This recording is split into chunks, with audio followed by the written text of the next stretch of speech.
The International Court of Justice has just ruled that BDS, boycott, divest, and sanction, is not merely a right, but an obligation. An obligation. This is actually pretty incredible.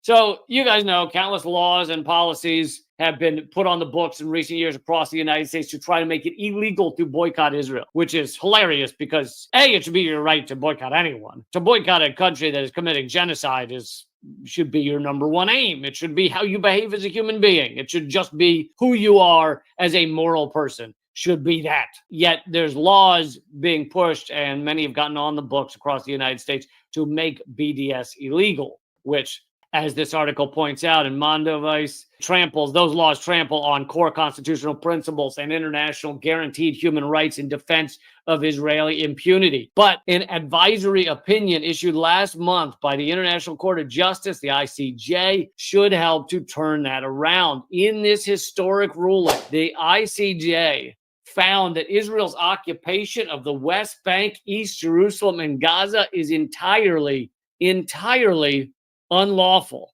that Israel practices apartheid and racial segregation, and that all states are under a duty, all nations on this world are under a duty to help bring this to an end, including by cutting off all economic, trade, and investment relations with Israel in the occupied Palestinian territory. In other words, as a matter of international law, all countries are obliged to participate in an economic boycott of Israel's activities in the occupied Palestinian territory and to divest from any existing economic relations there. The International Court of Justice is telling the world to cut off Israel. It's unbelievable. It's amazing.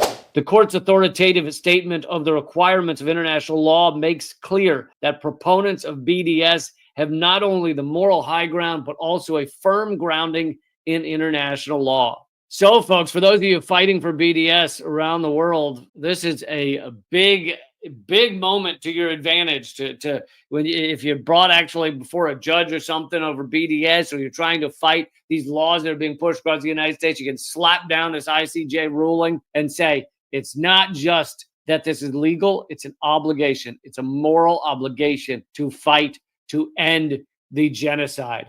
Great to see that there are some sane minds at various organizations around the world, and that the U.S. and Israel are, gonna continue to become pariahs, gonna continue to be put out in the cold internationally. And it's the writings on the wall. The writings on the wall for Israel. The writings on the wall for the U.S. empire.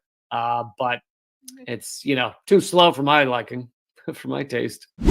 This is a post about your tax dollars on Israel at work. The U.S. spent more tax dollars on Israel in the past year, $12.5 billion, than it did to fund a critically important federal agency, such as the Environmental Protection Agency, which got $9.2 billion for fiscal 2024 and was cut by nearly $1 billion. Well, we got to send more money to Israel. We can't just have money going to try to save the environment while we're sending money to genocide, to perpetrate genocide. You can't just be giving clean water out, hell schmel, willy-nilly. Can't just be giving out clean water to people when you need to fund a genocide.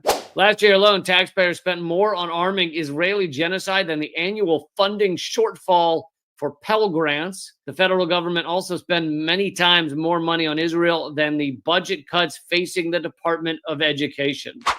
Just a few notes. I mean, if you were to really go through the entirety of the U.S. budget, you'd find a countless number of things where you're like, how is it we're spending more money to genocide than that, or that, or that, or that? The estimate's not that long. A few years ago was that it would take $10 billion to give the entire world clean water for a year. The number one killer of people across the world is dirty water. Less money than we've given to Israel would save millions upon millions of lives and give the entire world clean water. It's just unfathomable the amount of money being sent to this genocide.